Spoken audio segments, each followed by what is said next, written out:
Fox, as he had become known, was breaking into people's houses at night. The Fox is a very prolific burglar, as well as a serial sex offender. You never knew where he was going to strike, and this guy seemed to have absolutely no fear. He had a firearm. We were lucky nobody had been killed up until this point.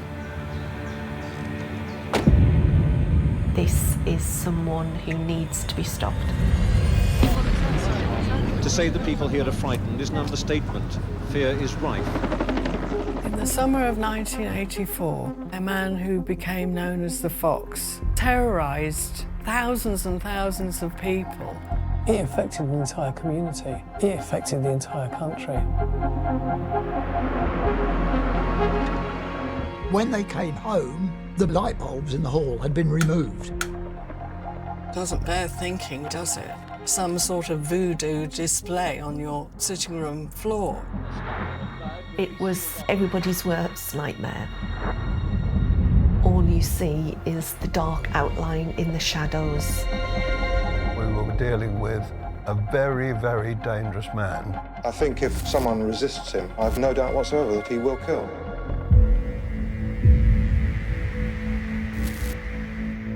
You just couldn't guess where he was going to strike next. He was there. He was in our garden.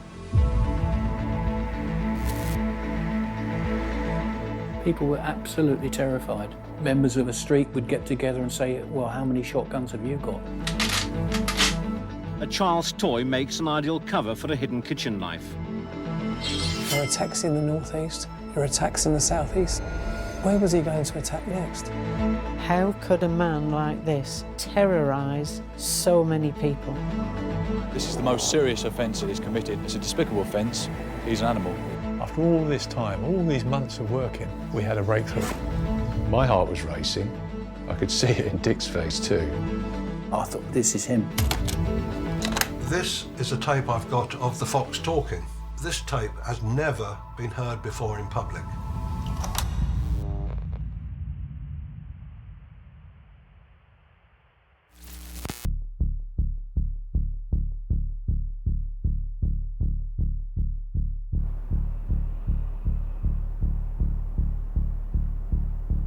Everyone was absolutely terrified of what could happen. It attacked an elderly lady, it had attacked a man, it attacked a married couple in their bed. There were hundreds of officers engaged in surveillance, both overt and covert. We were relying on information from the public about possible suspects, so it was very important that we worked closely with the media. He came across as, you know, a very good copper, trying to get the message out. But as Brian Prickett was making his appeal on Crime Watch, that night the Fox carried out an attack that made him one of the most dangerous criminals the country has ever seen.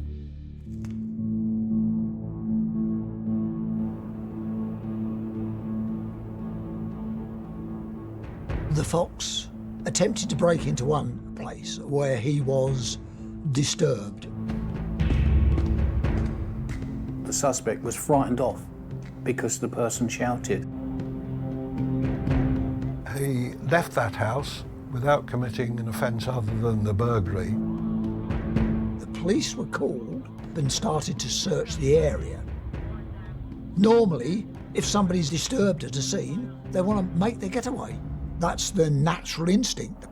But the Fox was very brazen and went on to carry out another attack. In the early hours of the morning, he broke into another house in Edlesborough that at the time was occupied by a 17-year-old girl, her boyfriend, and her brother. The brother had actually watched Crime Watch, totally unaware that the person who featured on it was only yards from their door. He was wearing his mask, he'd got his shotgun. The offender pulled wires from different appliances to use to tie the victims up. He forced the girl into the bedroom. He kept the two boys under his gun to make sure they didn't interfere. He tied them all up and he committed sexual crimes on the two men. The things I was told that night that had taken place in that home just beggared belief, in all honesty. He was participating, but he was also getting other people to do things. And that is something that I'd never come across before.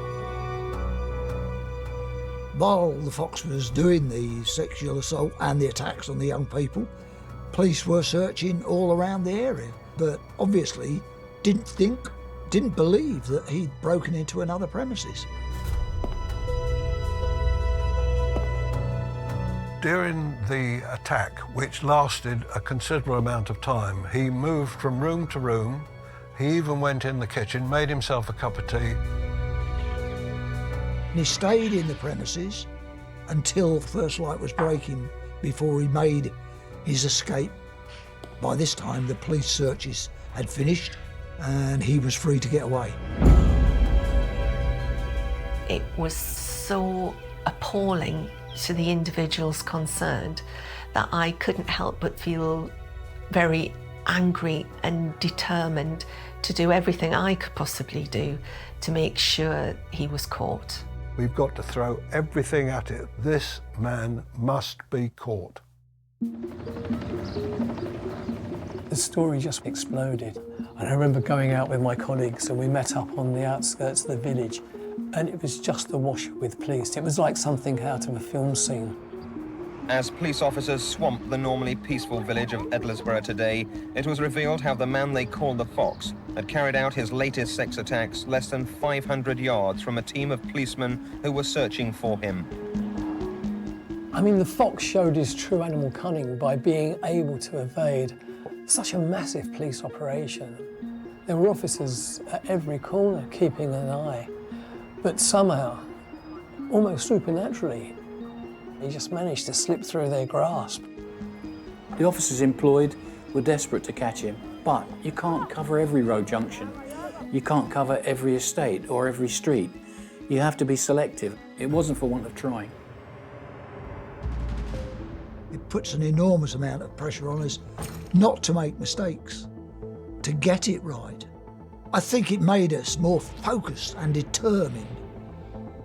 They did have the weight of the world on their shoulders because it was a small force, a small county.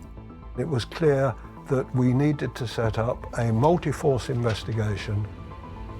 There were hundreds of officers involved in this investigation from Bedfordshire, Hertfordshire and Thames Valley.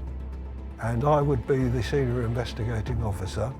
I think if someone resists him, particularly a male, I have no doubt whatsoever his actions have shown throughout that he has no care, no feeling, and I have no doubt whatsoever that he will kill. They were using this old chapel for press conferences, and I remember walking out and talking to Brian, and he just told me, he said, "We're dealing with a dyed-in-the-wool bastard here." He was Britain's public enemy #1.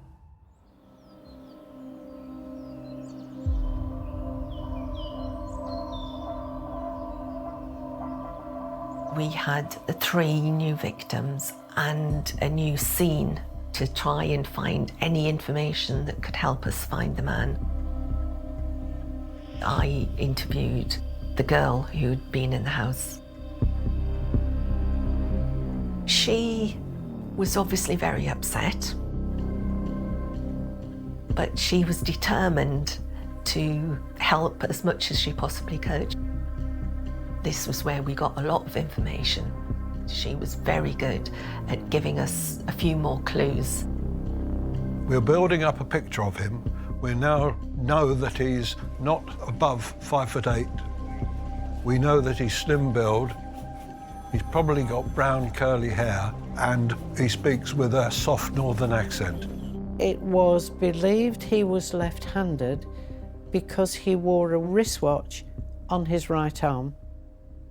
These are the little bits and pieces that create the profile.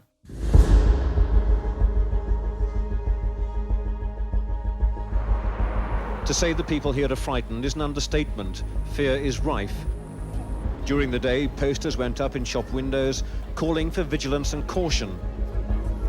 There were newspaper rewards put up for any information to catch the fox. I defy anyone not to have been absolutely terrified of what could happen to them. It was a reign of terror, there's no doubt about it. Everyone was absolutely desperate for it to be over. It was a bit like the pandemic because you were effectively on lockdown as soon as darkness fell. One day we'd put the map up on the wall and we'd taken a green marker pen to map out where the attacks had happened. And we all stood back amazed that it formed a triangle. It was the Triangle of Fear. In the triangle of villages in Bedfordshire and Buckinghamshire, residents live with the threat of attack, some taking their own steps to protect themselves. We had a side door and I literally picked up trays of beer, took them along and built this barricade as extra protection. I think everybody I know slept with a weapon next to their bed. Everybody, even the kids, whatever it was, everyone had something. I got a 12-bottle shotgun, and I wasn't worried. My wife was extremely worried last night, so I took it up and had it by the bedside.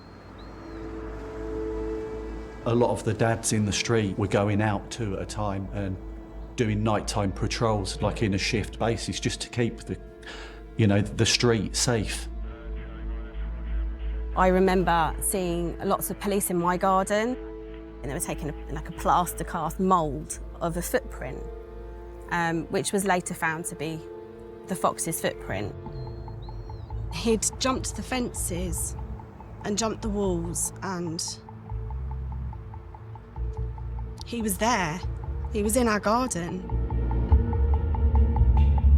Sales of shotguns and knives soared as frightened residents rushed to protect themselves as best they could. It was an incredible amount of fear. People were absolutely terrified. Members of a street would get together and say, well, how many shotguns have you got? Pictures appeared in the paper of a family that sat down and held their shotguns to the camera. These women have taken shooting lessons and formed an armed vigilante group. They say they're willing and ready to kill the fox. It looked like something out of Annie, Get Your Gun. And I went to interview Brian Prickett, and he was unequivocal about not wanting people to do that. But do you think that anyone who goes to such a last resort is going to be so irresponsible to use a gun? I'd strongly advise against it. I think it's an ill-conceived idea that can only lead to personal danger. I couldn't blame anyone taking a baseball bat by their bed at night, but we did discourage people from taking shotguns because it will lead to trouble, it will lead to disaster, and probably lead to someone being killed. The fox is still at large, but morale, according to the police here, is very high. We even found the ladies in the police canteen have been working without a day off for the last 3 weeks to feed the swollen ranks of police officers. We were trying to do our best. We were doing, well, the best that I thought we could ever have done. With all things in the police, if you don't get the result as quickly as some people would like, there's always questions like, should there be an improvement? Should things change? There was one newspaper cutting that did say, call the yard in. There was a feeling of outrage in the community that officers who should be protecting homes and protecting families were actually going up north to police the miners' strike. An isolated scuffle in the crowd quickly turned into a confrontation between the miners and the police.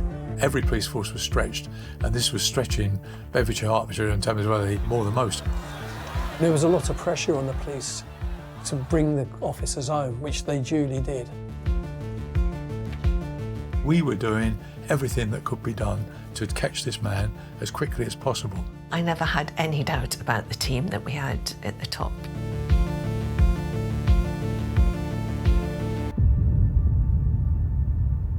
The fear of the fox never went away. But the trail seemed to go cold. There were no reports of any incidents. There were no further offences for a number of weeks. The fox just disappeared. It may be that he'd moved away from the area for good. It may be he decided to stop. There was some frustration of not making progress. There was no further leads either forensically or information coming in from the public, but we knew he was still out there. I think the fox realised that the area was too difficult to work in. There was an awful lot of publicity about the police presence at night, so he would have known if he was going to go out at night, there was a good possibility that he was going to get stopped. But little did we know that 150 miles or so away, the fox was ready to strike again.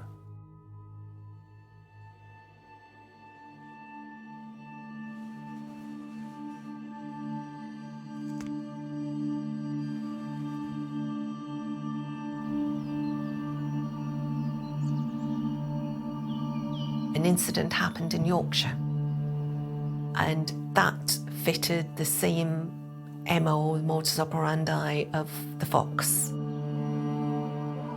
This is in a village called Brampton, just at the side of Rotherham in South Yorkshire. It was exactly the same as been happening in our area. The same instrument was used to break in a window. It was clearly a screwdriver of some sort. A couple had gone to bed.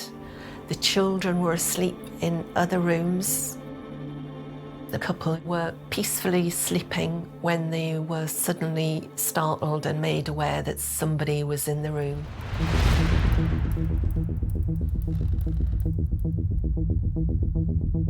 He woke them wearing his mask with the shotgun into their face and raped the lady and tied her also to her husband and committed quite horrendous offences in exactly the same manner as before.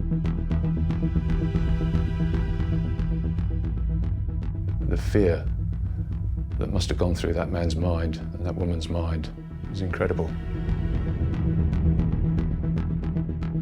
I think there was a sudden realisation that we'd been concentrating on the triangle because that's where he'd been operating, but he could be operating just about anywhere.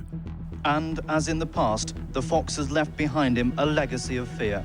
We're all frightened to death. I've got two young daughters, 17 and 15, and it's frightening. This guy just didn't seem to care. He had his method and he repeated his method, one after the other, after the other.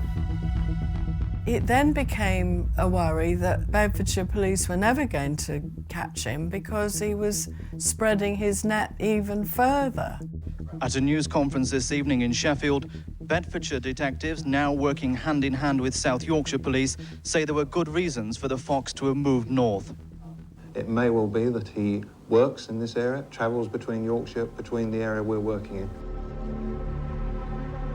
What we were able to find immediately after the attack led us on to an awful lot of information that I think was the turning point in identifying the fox. I went to the house and I interviewed the lady. She was very, as you imagine, very, very upset. She was very brave, actually, very brave. The interesting thing was that she said the offender spoke with a very strong northeastern accent, which was exactly the same as her gardener. We engaged the services of a voice expert to speak to the gardener, and he was able to say to us that accent is very much from the northeast of England, around a 20-mile radius or so of Peterlee. That information was vital. We contacted social services in the area, hospitals, probation services, and obviously the police, to try and identify people that could have a connection from that area with the home counties. But then we had another breakthrough. A farmer who had land that bordered the M18, which was not too far away from where the offence had taken place, he said that he'd been in one of his fields and he noticed in a tree that there was a glove. Now that was interesting because it was similar to the gloves that the Fox had been wearing committing the offences in the home counties. So that gave us a location to look for evidence. And one of the scenes of crime officers, he noticed that the ground had been disturbed. He started to dig with others very carefully. They found hidden in the ground the shotgun.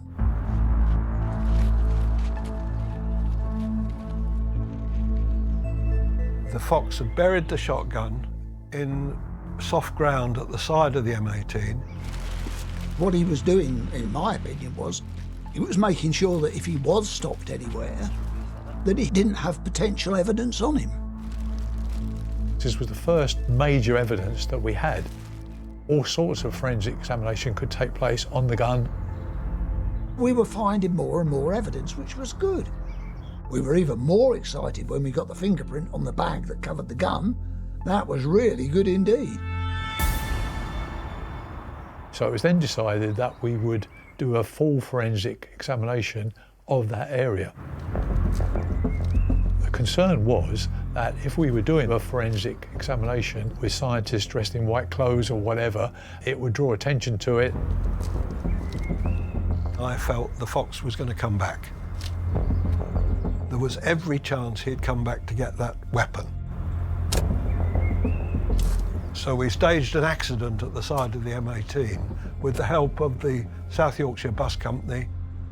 The idea of this was that the road would look as if a major accident had occurred, and it would allow the forensic scientists to come to the area and do a meticulous search. There was a police car there was an ambulance there with blue light going. A bus skewed across the road with another car looking like it had gone in the side of it, and the forensic scientists were actually dressed like medics, but it was to look authentic in case he came by. But while that was going on, the forensic scientists were able to do a full forensic investigation of that scene. They found some paint samples on some shrubbery. Clearly, he'd hit some saplings or pieces of wood, and the paint scraping from the car had gone onto the saplings. They discovered a very minute piece of harvest gold paint, which was only used on Austin Allegros. They were able to pinpoint the year of manufacture down to a 3-year period, which was absolutely fabulous information. It just made everybody feel as if, yeah, we're nearly there, you know, we must be getting there. That morning at the briefing, I felt the buzz in the room because I held the gun up and I said, we know the car, we know what he looks like, we know what he speaks like, we just miss his name. After all this time, all these months of working, we had a breakthrough. We were close, we were really close.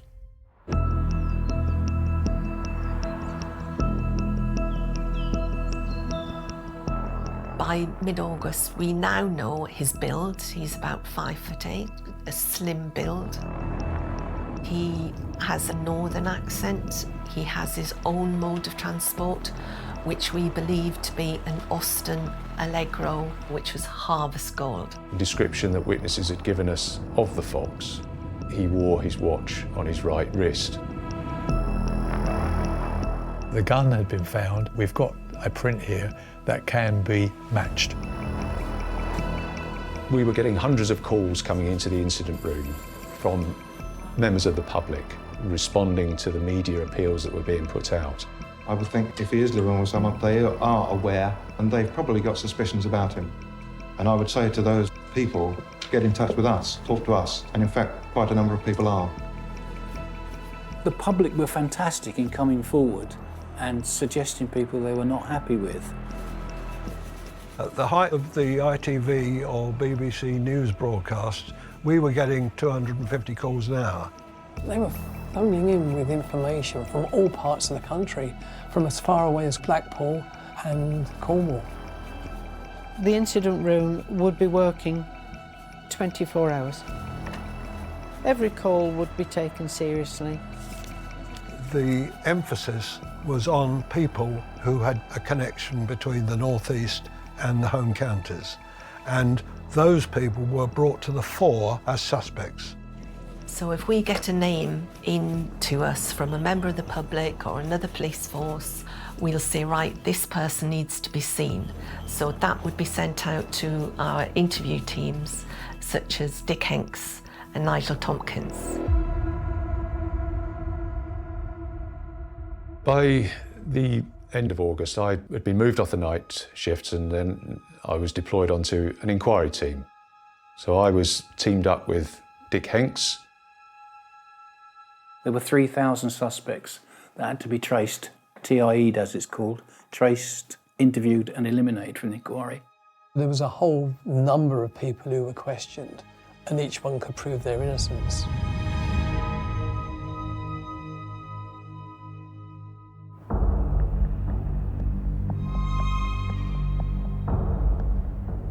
We had another burglary and assault in a home in Peterlee, almost up towards Newcastle.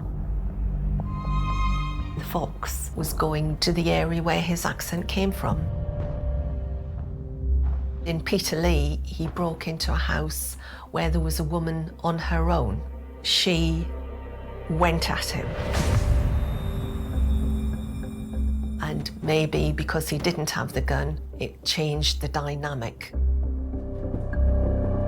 When he's got a weapon, he's dangerous, but no weapon, he'll back off and he'll panic and he'll run.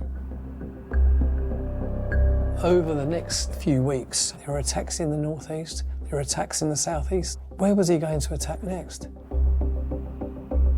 Between the serious offences, the fox is continuing to commit burglaries. He is a burglar. The fox was committing as many as 2 or 3 offences a week.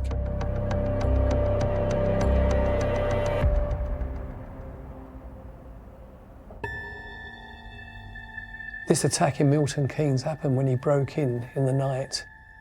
This time, he'd used a kitchen knife.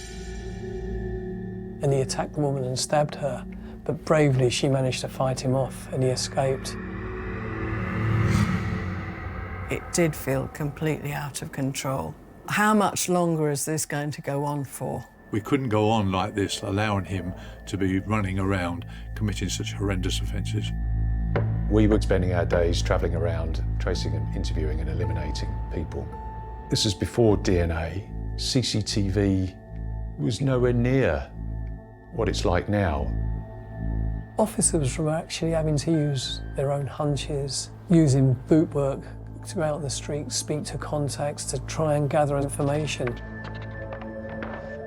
It's a painful and sometimes a slow process to eliminate somebody from your inquiries. But once that's done, you can move on to the next suspect.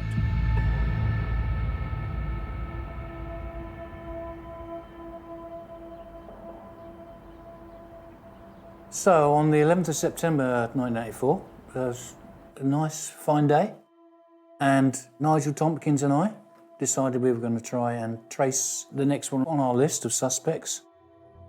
The name had come into the system from people that he worked with, and they'd rung the police to say, look, he matches the description that we've been reading about in the papers. He comes from the northeast and he frequents this area, and I think that was the strength of it, really. So we had a name, we had a road name in Kentish Town in London. It was just another routine inquiry. We went on the train for a start. We had no idea what was going to happen when we arrived. He was just one of the 3,000 suspects. We had an address in Osney Crescent in Kentish Town. There was a man outside the address, and that's the first time we set eyes on Malcolm Fairley. He was the kind of person that if you passed him in the street, you wouldn't give him a second look. He was just a normal guy. But he did fit the description physically. Right height, right build, right hair, and on talking to him, right accent. And there was an Austin Allegro there, and straight away matched the colour that we were looking at. He fitted everything that I was looking for, including one of the most exciting, the Harvest Gold Allegro. And so we started to go through the process. If you put a direct question to him, he made no comment. Or he said, I can't remember. Can't remember, which was unusual. Most people will want to help, want to remember where they were on certain dates, but he couldn't remember anything. It is an indicator that the person is trying to hide something. I became more and more excited about this person as a potential suspect, as being the Fox. Dick found a wristwatch in the car and gave it to Malcolm Fairley and said, look, you better put that on, just make sure it don't get lost. He put it on his right wrist. My heart was racing. I could see it in Dick's face too. We're both thinking, this is the man. I'm looking in the boot of the car, and I found a screwdriver in there that had got the curved edge on the flat head of it.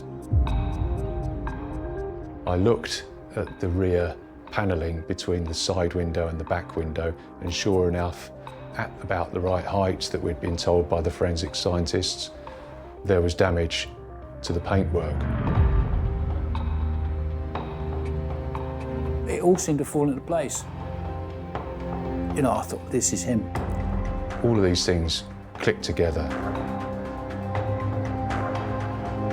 Dick's standing with the Fox. I'm at the back of the car. We looked at each other. A little nod, and Dick arrested him. We'd got him.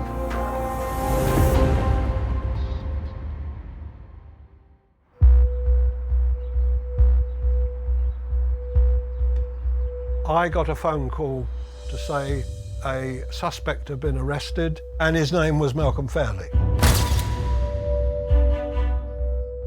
I arrested him using these handcuffs. I was allowed to keep these upon retirement. They went round the wrists of Malcolm Fairley. After being detected by you and arrested, what was his reaction? He gave no reaction whatsoever. He gave me no indicator. Normally, some expression of nerves is given, but he was totally cool and calm about the whole affair. He was interviewed at length, and he began to realise that the level and extent of evidence against him was overwhelming. He started to admit the whole series of offences. When I first saw him, he said to me, I'd seen you on the television a few times and I never thought I'd see you in real life. And I said to him, I knew I'd see you. The moment I heard he'd been arrested, it was just pure elation. It was just so good that he was off the streets. I think there was an element of luck that they managed to catch him so quickly. He was one of 3,000 suspects. He could have been the 3,000th, and who knows what may have happened. I was in my shop, and one of the CID chaps came in from the police station across the road, and he asked me for a case of whiskey. I said to him, "You've got him, haven't you?" He looked at me and he went, and he walked out. 2 days later, it was all over the news. Hundreds of people waited outside the court for the man's arrival, but police kept them well away as he came through under heavy guard. He walked slowly towards the back door with a grey blanket over his head as the crowd shouted and jeered. When it was announced on the news that he was caught, it was a relief, you know. You could leave the back doors open and the windows open. He affected the community so much. You know, there was just a fear from everybody of all ages, and it sort of forced everybody to live differently. I think an enormous cloud was lifted. People had a massive amount of sympathy for the victims, but in the same breath, they also felt very, very lucky that they'd escaped the Fox's clutches. It was an extraordinary moment, really, because this man had held these towns and villages to ransom. The image and his actions during all of these offences magnified the person. And when I saw the real man, he just seemed like a little pathetic weed. He looked as though if you blew on him, he'd fall over. How could a man like this terrorise so many people?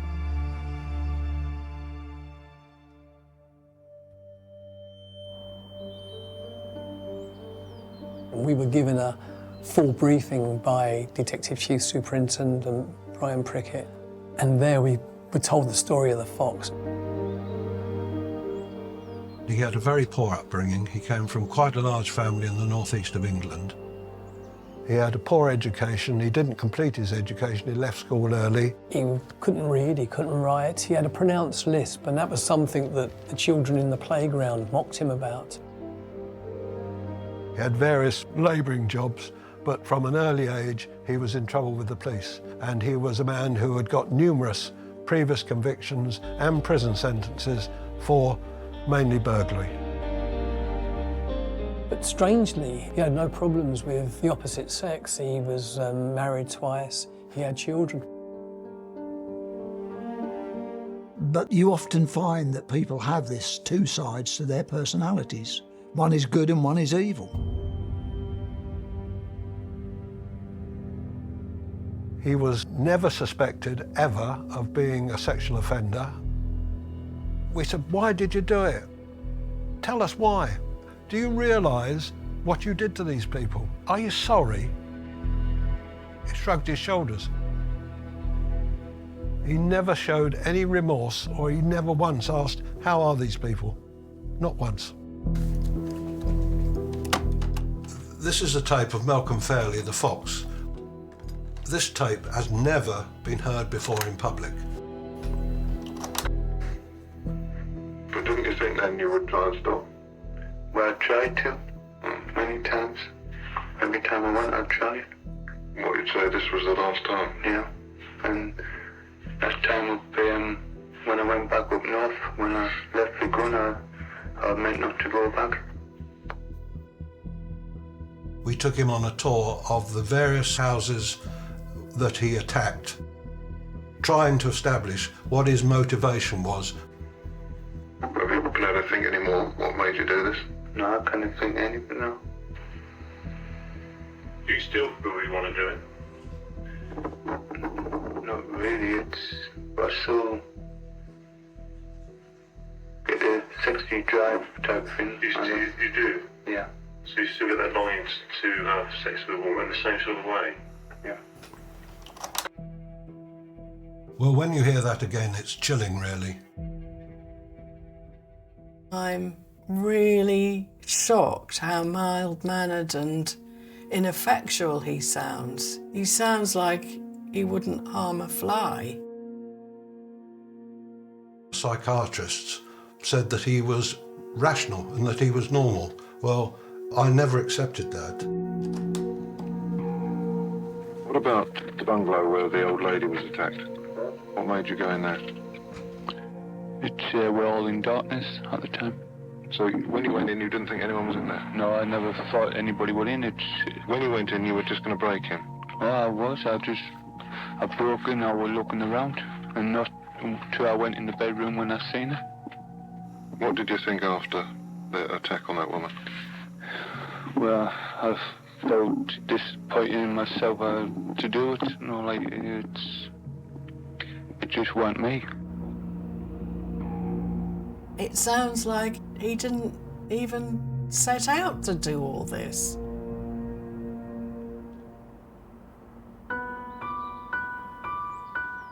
When he moved down south, he was aware of the affluence of the area, and I think that's something that sort of made him very jealous. It seems to me that he was overcompensating. He was quite a small man and with a weedy little voice, but he was on a mission because he had a gun. And that gun gave him a great deal of courage. The shotgun itself was stolen, and he said to me, when I had the gun in my hand, I was king, and that was it. No matter what size a person is, if they've got a shotgun in their hands, they are a big person. For a man who has been pushed around for most of his life, to suddenly be able to push other people around, I think it made him feel powerful. As a police officer who deal with him professionally, but as a human being to human being, you've got complete disgust, you've got almost hatred. I don't think I'll ever understand the motivation that he had for the attacks that he carried out.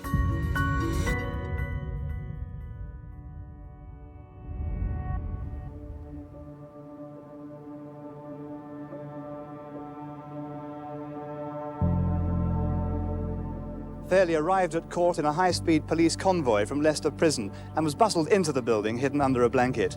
He sat impassively as details of 81 of the offences he admitted to were read out. I was there when he was sentenced, and the atmosphere in the court was electric, to be quite honest.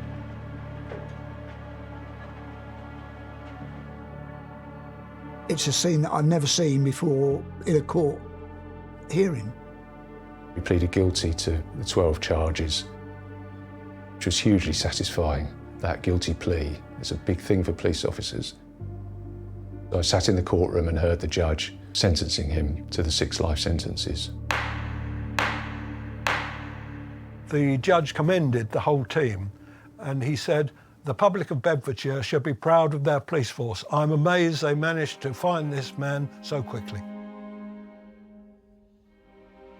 Bedfordshire Police are utterly commendable for the way that they went about it. They were bloody good. Brian Prickett especially. I think they had such a close-knit team of detectives and they worked together really, really well. Everybody who was involved in that inquiry really pulled their weight and did everything they possibly could to catch this bloke. There's no doubt that the way this offending was escalating, that if we hadn't got him, somebody would have died at his hand. Bedfordshire always held its own. It was a force that punched above its weight, and still does. We tend to think nowadays about the offenders and not the victims. The victims, in my opinion, are the most important people. They didn't ask for the offence to happen, but it affected their lives and it affected their families' lives as well, drastically. The people he's impacted are living with what he has done for the rest of their lives. They have had a life sentence as well, and that should be remembered. They live it constantly, and so it's good that he has to live with it constantly.